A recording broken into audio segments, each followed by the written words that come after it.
Welcome to Backyard Oasis, a podcast designed by and for older adults living in the beautiful Pioneer Valley of Western Massachusetts and produced in the tech studios at Greenfield Community College in Greenfield, Massachusetts. Backyard Oasis reaches out to older adults who seek knowledge to help them live more thoughtfully, healthily, and happily, who hope to inspire others with their ideas, and who serve their communities in the interest of the greater good. We hope you join us frequently in our pleasant backyard oasis for wide-ranging conversations with a diversity of people who are growing older and want to talk about it. Hi, this is Dennis Lee. I'm calling this episode Nothing Like a Fire Truck, a Guitar, and So Much More.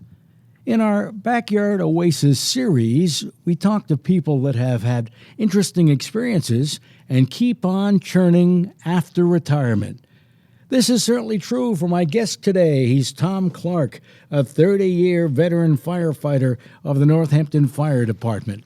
Now, I've always thought kids used to be maybe just guys, but now there are women in the fire department, but little kids used to love fire trucks. There was something about the bright lights and the sirens. It seemed like every kid was excited about seeing a fire truck. As a matter of fact, I can remember as a kid going to a day camp, and they brought us to the fire station. This was in Connecticut, and I slid down the pole. Wow. If I tried it today, I'd be in big trouble. Tom, thanks for joining us. It's a real pleasure to have you here today. I guess we should start, as the song says, let's start at the very beginning. How did you become a firefighter? Well, I took the test for civil service. I had been kicking around for a while. I had gone to UMass, sort of got kicked out for not going to class, joined a rock and roll band that wasn't really going anywhere, did some construction work. And I was looking for a job because, I was in a relationship and it seemed like it was going to go places. And she wanted, was interested in getting married. And so I said, well, I got to get a job. Well, eventually I got a job with the telephone company when it was breaking up, when it was Ma Bell breaking up. And I had taken the test for fire department because I always wanted to be a firefighter. So that's what I want to get to. Did you always have that little germ of an idea? Yeah. There's pictures of me as a kid, and I had this little pedal fire truck, and I would pedal up and down the sidewalk. And I would take, the helmet and stuff and take it to bed with me. And so they got pictures of me like in bed with my little fire helmet and stuff. So what do you think that is, by the way? I was trying to figure this out. What do you think it is? Is it the big truck, the power of the engines? Or I don't know what it is, but I know that feeling exists about when you see fire people. Well, I think everyone has a romantic idea of what firefighting is. I mean, it's a lot of dirty, dangerous, hard work in a lot of ways, and there's a lot of sort of paramilitary or quasi-military protocol and stuff you have to follow, but it's a romantic idea of the job that you might get to save someone's life or do something heroic, and these things happen on a fairly regular basis in the fire department, but there's also a lot of routine and stuff like that. But I think people identify with the idea of a firefighter who would put himself in danger to save someone else. It's so romantic. When you got into the thing and now you found out maybe it was different than you thought, but you're now into the fire department, what did you like? What did you really like about the job? Oh, well, it was a steady job, and I got paid every week, so that was good. That's a good thing, yeah. And you felt like you were doing something good in the world, and that was important to me. When I had worked for being in construction or things like that, yes, you're doing something good, but when you're a firefighter, you're really trying to help people in the most dire, difficult circumstances. You might have to do CPR on someone, or all the different things that we do, a rescue, just helping people with a problem, with something wrong with their furnace or things like that. And you're there for them every minute of every day. Now, how old were you when you actually went on to the fire department? I was 25. 25. Yeah. And did your ideas about the fire department change over the years? I mean, a lot must have changed from the time you were 25 to when you retired, which was when? I retired about 8 years ago. Right. And the things that changed, when we first started, it was kind of like we were like cowboys. I actually rode on the back of the fire truck and held on. And I actually sat in the tiller seat on the ladder, which is the back part of the ladder. And I actually got to I was one of the last people to actually drive that tiller part of the ladder in the Northampton department. So many things changed. We thought we were the coolest guys in the world. The coat would be flapping in the breeze. We'd be holding on to the back of the truck. We'd be blowing down Main Street on these old fire trucks.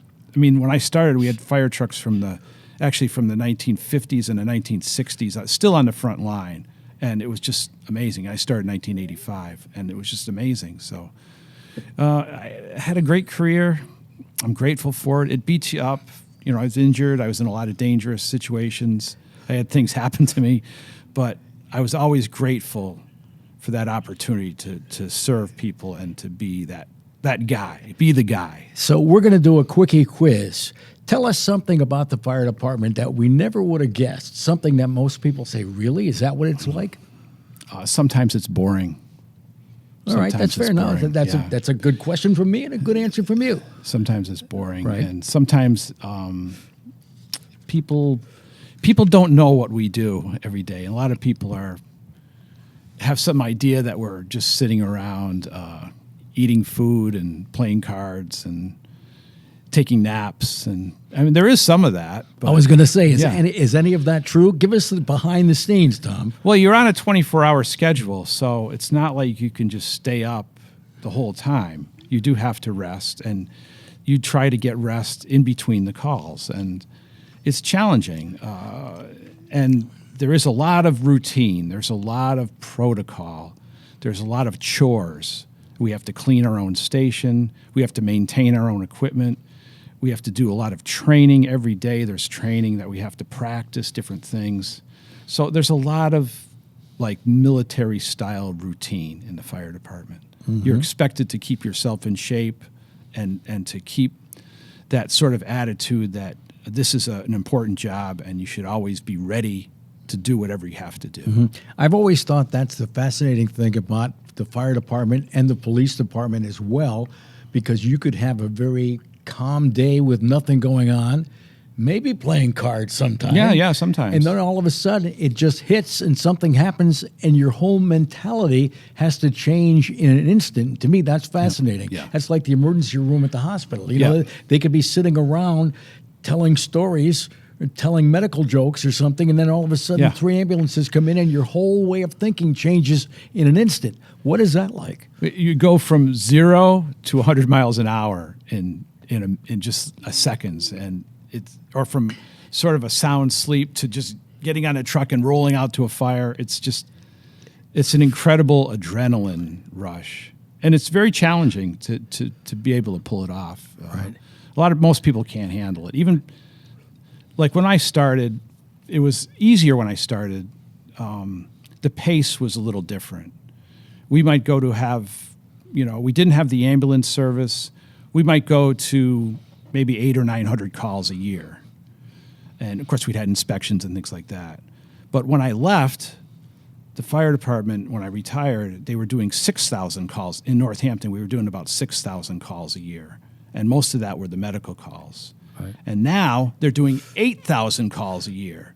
So the pace of the job has increased exponentially. The sort of demand on you has increased. Now, has being on the ambulance in Northampton, that's the case in some cities and towns, is that a whole other thing? I mean, responding to that and doing the medical part, is that a whole different way of approaching it, or is it all one big ball? Yeah, it brings income into the fire department, and this is the cities like that, and it provides a service that sometimes the private ambulances can't keep up with. You see the private ambulances, they come, they go bankrupt, another one comes in, they have to get contracted with the city. The fire department is there. We're there already. So it's a new challenge that they've taken on, it makes things a lot different.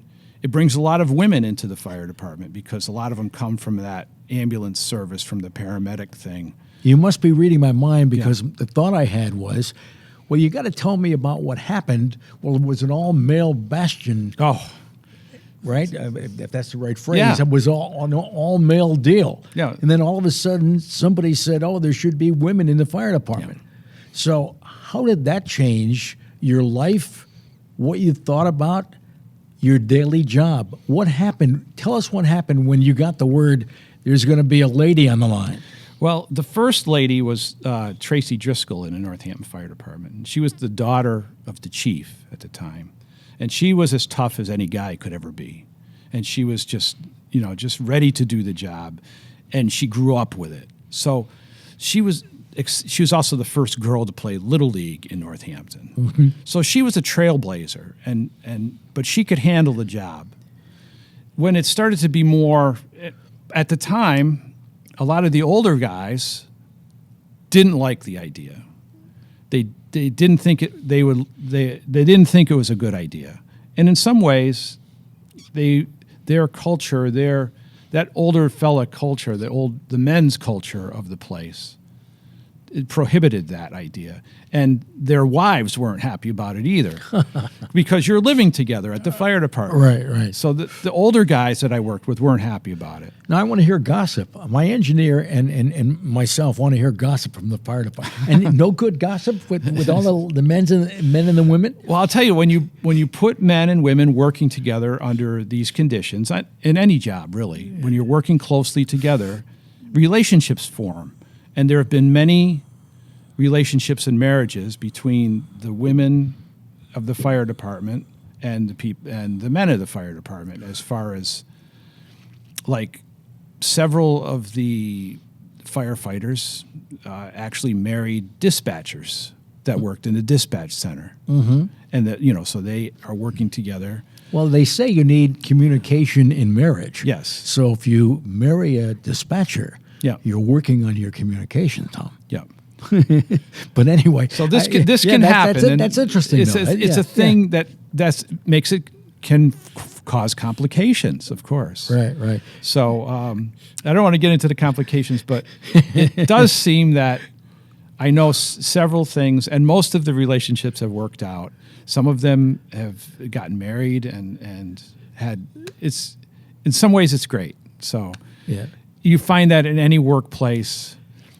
And it's just when it becomes a drama, then it becomes more difficult. It's kind of like the good, the bad, and the ugly, That's right? right. A little bit of everything, right? It's a part of life. Yeah, it's a part of life. That's then. interesting. I want to get back to, if I can, a little bit about the stress, because I can't imagine what it's got to be like to be under that stress, particularly when you don't know when it's going to come.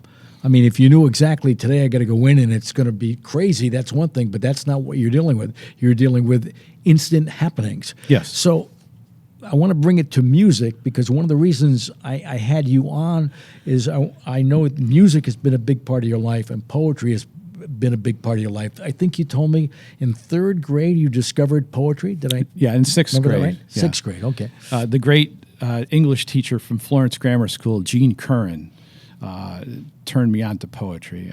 I couldn't satisfy. We were studying English, and I wasn't doing well, and my father was like, "Get back in there and try harder." And so she eventually did a poetry thing, and I did well with that, and she inspired me. In fact, I dedicated started, my that first was the book to flame. I mean, that was the start of That the was whole the start thing? of the poetry thing. Yeah. Right there. Okay. Do you remember your very first poem? I do not. All right. I remember some early ones. I have some early ones that I've saved from basically from high school, but I don't have the one from the sixth grade that started it. Wow. I was going to say I know nothing about poetry. I don't know if I should say this. I know a few limericks, but that's Yeah, a whole yeah. other deal. Oh, yeah. That's something else again. Listen, I want to talk a little bit about that stress and how the music has maybe helped you Yeah. with the stress. Like when you're dealing with what you're dealing with, and we should say you were talking about the Northampton Fire Department. Yeah. I happen to know Tom, so I dragged him up here to Greenfield Yeah. Community College. But I'm sure a lot of the things that he has said about the Northampton Fire Department are probably pretty much the same in any fire department, right? And the bigger the fire department, the more stressful. I mean, if you're in Holyoke where they have lots of fires, or New York, Yeah. that's a whole other deal unto itself. But it's kind of a part of it. You've experienced some of that anyway, in different degrees. Yeah, the stress is really hard. As a couple of fellas I know that actually have turned to suicide for that, for the stress level of. Wow. A couple of my firefighter friends, my great good friends that have taken their own lives because the stress of the job is something, and you see it. You see it with soldiers returning from places like Afghanistan and stuff. I was going to So it's ask about, is difficult. that PTSD? I mean, is there You would call an it element that. to that? Yeah, Yep. you would call it PTSD, and I struggled with it myself at times, where I had episodes of sort of anxiety or depression, and couldn't sleep. Insomnia was a big problem, Right. Because it screws up your clock, this going out all night and stuff sometimes. Right. But eventually, I found a way to work through it, and music certainly helped with that. How did you work through it? Because I bet you there's somebody listening now that may not be a firefighter, but may be having a hard time. And I got to be honest with you, I've had a hard time sleeping lately. I was just telling somebody the other day, my sleep has been off. I don't know what happened, and I can't trace it to anything. But I wake up 2 o'clock in the morning and I can't get back to sleep. Now, I don't know where that comes from. And you're working in a situation where you're on the clock, off the clock, on the truck, off the truck. So I mean, you're in a magnification of that whole thing. How did you deal with that? Well, I think that my wife helped me work through it. I just tried to get up every day and do my job and not think about it, but it was really difficult. I avoided their pills. I went for some different counseling and stuff. Right. And the first thing they try to do, give you these, here, take these pills. Yeah. And I'm like, I don't really want that. Yeah. I actually went for different things. I tried hypnosis. I tried acupuncture. The thing I think that helped a lot is I tried getting a daily exercise. I think that helped. Wow. I tried doing that. I tried to change my lifestyle a little bit and tried to do some daily exercise. I think that helped. Now, even now, I see Tom in Florence because we're kind of neighbors. I always see him walking with his lovely wife, and for a long time he was walking with his dog, so he'd see you out walking. Yep. So that's a good thing. I was going to mention, well, we started talking about the stress, but is it different in Northampton or Greenfield or a smaller town because a lot of the people you come in contact with? I mean, is it different if somebody's a stranger and they're in agony? Is that different than seeing Mrs. Jones, who you know because you saw her in the supermarket yesterday? That's a good question, and I think that if it was really, really personal, it could be a problem. And I certainly helped people and worked on people and did CPR on people that I knew. Okay. And usually the result is not a positive one for that. I mean, on TV, everyone survives the CPR and everyone's fine, right? Yeah. They save everybody. That is not the case in real life. And I've certainly worked on people that I've known. But you just embrace the moment and do the job as best as you can. And then it more affects you afterwards. That's what I was going to say. What happens when you go home? What happens when you go home? It more affects you afterwards and you think about it. But it could be anybody. It could be somebody you don't know, and that might affect you as well. That could affect you as well. Because it seems like everybody in a small town knows everybody, knows their problems, and the good guys and the bad guys, and everybody in between. I just find that very fascinating how you're able to help people like you and other people have done. So let's talk music and poetry. Sure. So we know that you're the fireman. You always wanted to be a rock star, but that didn't work out. That didn't work out. So then, did you keep up with the guitar all this time, or was it on and off? What was your situation? I didn't really start playing the guitar until I was in my 40s to actually try to really learn how to play. I worked with another fella who did like the guitar and the music part, and I did the words and the singing part. And maybe I'd play the drum a little bit or do different things, but that's how I started. And the reason I got more into the guitar was because we kind of had a parting of the ways at some point. We had played music together for probably 30 years. And we were the ones that were starting the rock band, and we thought we were going places. So we had done this sort of original music for a long time together, and we'd form a band, and we'd do a couple of shows, and then it would break up, and then we'd form another band, and the same thing happened. Finally, he got sick of sort of the flakiness of it, and just decided I would just write my own songs. I'd play my own guitar and do my own thing. So that's how that became. So then what have you done since then? Now that you're retired, you obviously have more time. So how does music happen in your life? Well, I play every week almost. I play at this little place in Florence where we have it's like an open mic. And I play with those guys, and we all sometimes jump up and play together. Other times I just go play a song myself, play several songs myself. And it's like a little family. And right now we're meeting at the JJ's behind the diner there in Florence. Right. Yeah, I was there yesterday for lunch. And so, and often we used to meet over at the there used to be a little pub, a little brewery behind. Well, they're still there, but there was the brewery behind Gudgeon's gas station there. We'd meet once a week there. In Main Street in Florence. Right, Yep. So, but it's moved over to the JJ's, and we've been there for the last few years. But it's every Wednesday night. I play there. Often I get gigs at Luthier's Co-op over in East Hampton, or I've had a couple shows. I just got back from a show in Louisville, Kentucky, where I played at the Gonzo Fest. Now explain that to me, because when we were talking about a week or so ago, you told me you went out for this Gonzo's, but I'd never heard of it. And then who was the gentleman? I didn't know his name at first, but I did research after we talked. Yeah. Tell me about that experience. First of all, how did you end up going there? Because not everybody, it's not around here. Right. It's one thing when you're talking about Florence or Springfield or Greenfield, but how did you end up at the Gonzo Festival? Well, I have this friend, Ron Whitehead, who's the National Beat Poet Laureate. I'm the Massachusetts Beat Poet Laureate. I didn't even know that, so, Tom. I'm so sorry. That's all right. I feel bad now that I didn't know that. So wait a minute. How do you define, I should say, a beat poet? Well, I don't know if you can define it exactly. I mean, some of the famous ones were like Jack Kerouac is, of course, very famous. Lawrence Ferlinghetti, Diane de Prima. There's many that are well known. Right. Allen Ginsberg. There's many that are pretty well famous. So how did you become the Massachusetts beat poet? So from reading poetry over the years, I fell in with this group of people, and they have their headquarters in Connecticut, the International Beat Poetry Foundation. And I've been at several of their readings, and I've performed at several of them. And eventually they asked me, they would ask me to come and perform.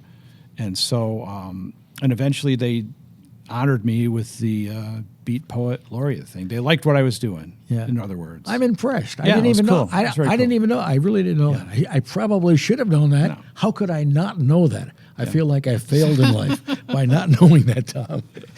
But anyway, I'm glad for you. So tell us about going to that Gonzo Festival. Give me the background on that. So it's the festival is to honor Hunter S. Thompson, who is a very famous journalist who sort of, quote, invented gonzo journalism, which is journalism where the person sort of puts themselves into the story. And he wrote many famous books.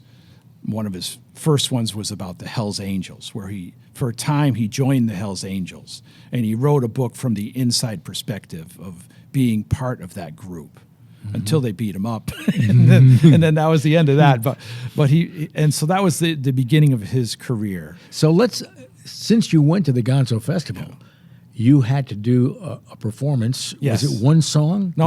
I did a whole set. No, I know you did one, and this is interesting because I'm a mammoth Louis Armstrong fan. My whole family was. To me, that I'm always happy when there's Louis somewhere. Yeah. But I forgot about the song you said you sang. Right.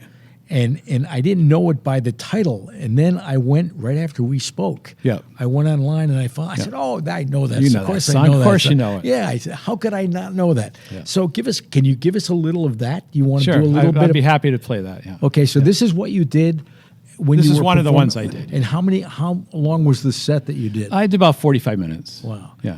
See, I can't play anything. I took accordion up as a kid and quit every time I got tough. I quit. So I admire anybody Yeah. that can pick up and play music and entertain people. I think it's Right. terrific. So is there a title to this? Yeah, it's Kiss of Fire. Okay.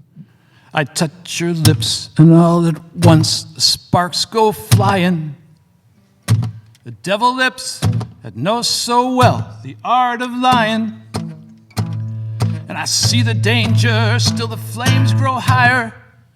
I know I must surrender to your kiss of fire. You're like a torch that sets the soul within me burning. I must go on, I'm on the road, no returning. And it burns me and it turns me into ashes. My whole world crashes without your kiss of fire. I can't resist you. What good is there in trying? What good is there denying? You're all that I desire. Since I first kissed you, my heart was yours completely. If I'm a slave, then it's a slave I want to be. Don't pity me. Don't pity me. Give me your lips, the lips you only let me borrow. Love me tonight, let the devil take tomorrow. I must have your kiss, although it dooms me, though it consumes me. Your kiss of fire. All right. Very good, Tom. And that was, do you know, was that written by anybody we would know? The composer, or is that just out there in the universe? Well, it's based on an old Argentinian tango, of all things. Oh. And the original lyric was in Spanish. And that was translated very loosely by I'm not sure who, but Louis Armstrong took that song. And I actually think I tried it with the Spanish lyrics before, but I actually think the English lyrics are quite superior in that case. Well, It's let's great. do some poetry, by the way. All right, Can, sure. can we do that? Can Sure, we, sure. Pick something of your choice. You don't remember the first time you wrote something, but you have a favorite? I don't know. I'm just going to read a few things. I got a little book here that is my first full-length book. I've published several chapbooks of poetry, but this is my first full-length book of poetry called 50 Words for Rain. And when they named me as Beat Poet Laureate of Massachusetts, I had to quickly sort of come up with a book. So I did looked at my computer. I'm saying, I have a lot of poems that have rain in them. So this became my first book. So it's great. Well, pick me a couple of, if you can, a couple of short ones if you Sure. can, because we're running up a little bit against the clock. Right. And I love talking about this. I think it's so Right. neat. All right. Take this dust you cannot see. Take this dust you cannot see, these fingers you cannot touch, this light you cannot hold, this love that means so much. This air you cannot breathe, these thoughts you cannot control, these feelings you don't understand, this heart that grows so cold. This music you cannot write, these words you cannot hear, this war you cannot fight, this night you cannot bear. Take it all and remember this. It all began with one sweet kiss. The dust of love is night music to your fingers. Hold it gently if you can. It leaves a sheen of magic that lingers long after the touch of her hand has grown cold, cold, cold. Hear these words and listen. Breathe this air if you dare. Fight this war of attrition and understand this feeling that carries the light to you and to all living things. remember how it all began with love. Okay, Tom, do you have one more? Do you have I do. a surety we can sneak in there? I do. I have two poems. Maybe you'll like this one, because this has something to do with listening to the radio, the transistor radio under your pillow. as a Yes, kid. we all did that, right? And this is something we all did as kids. It's called Radio Waves. Just a boy who believes such miracles that vibrate crystals into windings of copper wire are sailing through the night, awake yet dreaming. Transistor radio under my pillow, long distance voices aloft to my ears. It is the music of baseball, the ebb and flow of the crowd, the crack of the bat. Innings pass, 7, 8, 9. Listening to my song, my lullaby of distant static and language unknown to those who don't know. Wow. See, I can relate to that. And anybody listening who had a transistor radio can. Yeah. And I'm with a radio background, and I don't know where the spark got to me or not from that, but I remember listening to a lot of games that was part of my life. Go to bed, put the transistor radio on. So it's really kind of amazing. I'm wondering, your lovely wife, does she critique your poetry, or does she just do you do your thing, or do you ask for her opinion? Occasionally, I ask for her opinion. Do you really- She do you keeps really- me down to earth. How's that? Do you really want her answer? I do. I do. Okay. The trouble with her, she often reads it from a personal thing, like it's about us or something, and that's not usually true. But sometimes I do write. If I write something I think that she'd like a song or something, I'll play it for her. Okay. Yeah. That's great. Yeah. I want to wrap up, but I want to ask you, because we've used Backyard Oasis, this series, to try to have people hear somebody like yourself and then think, well, let's see, what might I do in retirement, and how can I get myself to do something that maybe it's in the back of my cerebrum, but I've never done it. What would you say to somebody if they had maybe not a burning desire, but a smoldering desire to do something? How would you encourage them to do that? I think they have to look inside themselves and just say, go for it. Do it. What's stopping you?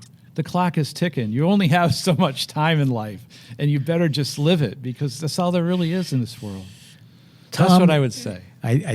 That's great. That's perfect. We should put that on the wall somewhere. You know what I'm saying? Yeah. That's true. You got to live it. You got to live it. Listen, Tom Clark, you said to me on the phone a couple days ago that you thought you had an interesting life. Yeah. I think you were right about that. Yeah. I thank you for being here, and I'm glad I know you. Me too. I'm glad I know you, Dennis. It's been a great pleasure. Take care. Her eyes are not the color of a robin's egg sky. Her lips are not made from red roses. She's 100% natural. No GMOs. A woman right down to her soul. She don't walk through town like Marilyn Monroe. She can't sing like a songbird. She ain't no fashion model, movie star. But her beauty is deep as tomorrow. Because her arms are all right, and she holds me tight and kisses me in the moonlight. Yeah, her arms are all right. Gonna see her tonight, and we'll dance together until the sunrise.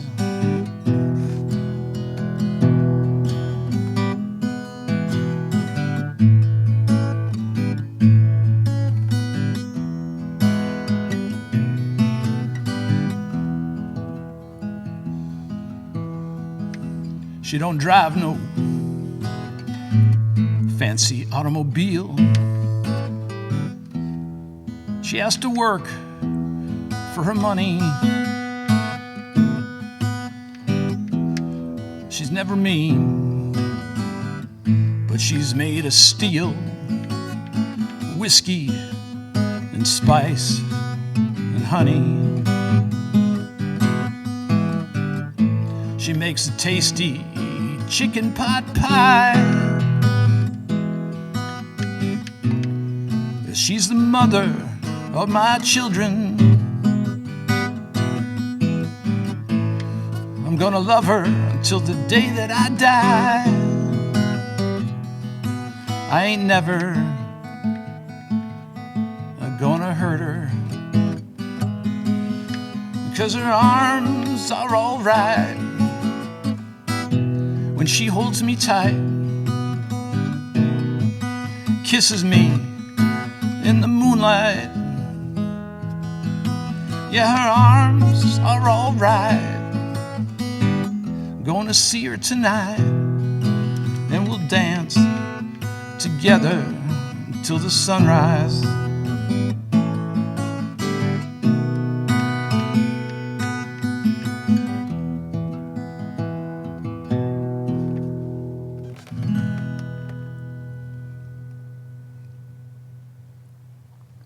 This concludes today's podcast.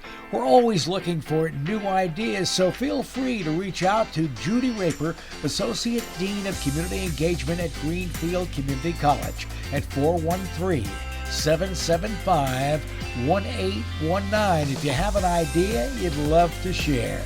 Special thanks to the creators of Backyard Oasis, Denise Schwartz, Chad Fuller, Dennis Lee, and Christine Copeland. Have a great day.